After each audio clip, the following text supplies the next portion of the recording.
Friends எல்லாரும் எப்படி இருக்கீங்க? நம்ம சேனலில் ரொம்ப சூப்பரான சுவையான கோயில் சக்கரை பொங்கல் தாங்க செஞ்சு காமிச்சிருக்கேன். ரொம்ப டேஸ்டியாக இருக்கும்.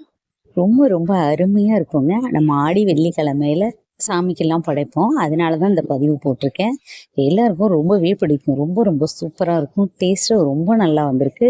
அப்படியே கோயிலில் கொடுக்குற பிரசாதம் மாதிரியே அவ்வளோ டேஸ்ட்டாக இருக்குங்க. எல்லாருமே ட்ரை பண்ணி பாருங்கள். வாங்க இது எப்படி செய்கிறதுன்னு பார்க்கலாம். நம்ம வீடியோக்குள்ளே போகிறதுக்கு முன்னாடி நம்ம சேனலை சப்ஸ்கிரைப் பண்ணி வச்சுங்க. பெல் ஐக்கானையும் கிளிக் பண்ணி வச்சுங்க. ஆல்ன்ற ஆப்ஷனையும் கிளிக் பண்ணி வச்சுங்க. நம்ம சக்கரை பொங்கல் பண்ணுறதுக்கு 1 கப்பு பச்சரிசி எடுத்துருக்கோம். இப்போ அரிசியை நல்லா கழுவி எடுத்துகிட்டு வந்துடுவோம். கழுவி எடுத்துகிட்டு வந்தாச்சு. இப்போ 1/4 கப் பாசிப்பருப்பு, வறுத்த பாசிப்பருப்பை போட்டுக்கலாம். ஒரு பொன்னிறமாக வறுத்துக்கணும். அப்போ தான் நல்லா டேஸ்ட் கொடுக்கும் பொங்கலுக்கு. ஒரே நேரமாக வறுத்து எடுத்துக்கணும். நம்ம 1/4 கப் பாசிப்பருப்பு, 1 கப் பச்சரிசி போட்டிருக்கோம். மொத்தம் 1/4 கப்பு. 1/4 கப்புக்கு 3 மடங்கு தண்ணி ஊற்றிக்கணும். 3/4 கப்பு தண்ணி ஊற்றிக்கலாம்.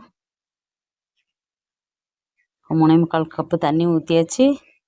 இப்போது ஒரு 1/2 டேபிள் ஸ்பூன் உப்பு போட்டுக்கலாம். இப்போ அப்படியே குக்கரில் மாற்றி 3 விசில் விட்டு எடுத்துக்கலாம். குக்கரில் மாற்றி விசில் போட்டாச்சு. இப்போ 3 விசிலில் நல்லா குழஞ்சி வெந்துடும். உங்கள் குக்கரில் நீங்கள் குழைய வேக வைக்கிறதுக்கு எத்தனை விசில் விடுவீங்களோ அத்தனை விசில் விட்டு எடுத்துக்கோங்க. வெல்லம் பாகு பண்ணுறதுக்கு 2 கப்பு பொடிச்ச வெல்லம் எடுத்துக்கலாம்.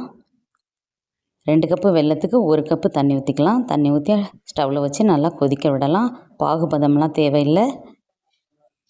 நல்லா கொதித்து வரணும். வெல்லம் நல்லா கரைஞ்சி வந்துட்டு, வெல்லம் கரைஞ்சா போதும். வெல்லம் நல்லா கரைஞ்சி வந்துடுச்சு. இப்போ ஸ்டவ்வை ஆஃப் பண்ணிக்கலாம். குக்கர் 3 விசில் விட்டு எடுத்துட்டோம். விசில் அடங்கிருச்சு. இப்போ ஓப்பன் பண்ணி பார்க்கலாம். பாருங்கள் எவ்வளோ சூப்பராக எவ்வளோ பதமாக வெந்து வந்திருக்குன்னு பாருங்கள். நல்லா கிளறி விட்டுக்கலாம். நல்லா கிளறி விட்டுட்டு இப்போ நம்ம காய்ச்சி வச்சுருக்க பாகை வடிகட்டி இதில் சேர்த்துக்கலாம். இப்போ நல்லா கிளறி கொடுத்துக்குங்க.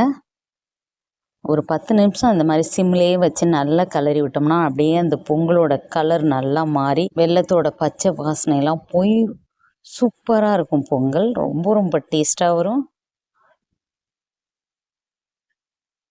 பாருங்கள் எவ்வளோ சூப்பராக வந்துட்டுருக்குன்னு. நம்ம கல் உப்பு சேர்த்ததுக்கு அந்த நல்ல ஸ்வீட்டை நல்லா எடுத்து கொடுக்கும். அதனால தான் நம்ம கல் உப்பு சேர்க்கறது. இப்போ 10 நிமிஷம் ஆயிடுச்சு. பாருங்கள் அந்த கலர் எவ்வளோ சேஞ்ச் ஆகி எப்படி வந்திருக்கு பாருங்கள். இப்போ 2 ஸ்பூன் நெய் விட்டு நல்லா கிளறி கொடுத்துக்கலாம்.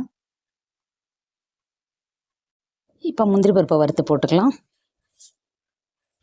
4 டேபிள் ஸ்பூன் நெய் விட்டுக்கலாம். நெய் விட்டுட்டு ஒரு 10 முந்திரி பருப்பு உடச்சி போட்டுக்கலாம். அதெல்லாம் ஓரளவு நல்லா செவந்து வரட்டும்.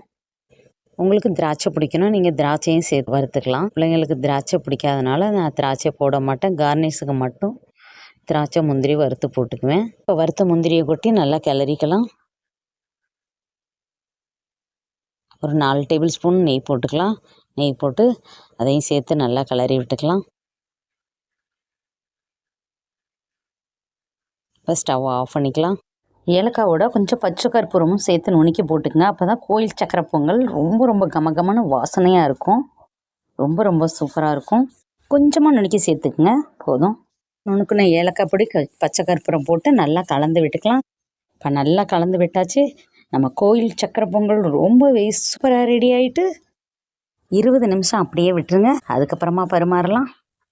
பாருங்கள் நம்ம கோயில் சக்கரை பொங்கல் ரொம்பவே சூப்பராக ரெடி ஆகிட்டு ரொம்ப டேஸ்டியாக இருக்கும். ரொம்ப வாசனையாக இருக்கும். எல்லாருக்கும் ரொம்பவே பிடிக்கும். உங்களுக்கு பிடிச்சிருந்துச்சுன்னா லைக் பண்ணுங்கள், ஷேர் பண்ணுங்கள், கமெண்ட் பண்ணுங்கள். நம்ம சேனலை சப்ஸ்கிரைப் பண்ணி வச்சுங்க. பெல் ஐக்கானையும் கிளிக் பண்ணி வச்சுங்க. ஆல்ன்ற ஆப்ஷனையும் கிளிக் பண்ணி வச்சுங்க. அப்போ நம்ம அடுத்தடுத்து போடுற வீடியோ உடனே உங்களை வந்து சேரும். நம்ம வியூவர்ஸ் அனைவருக்கும் ரொம்ப நன்றி. நம்ம சப்ஸ்கிரைபர் அனைவருக்கும் ரொம்ப நன்றி.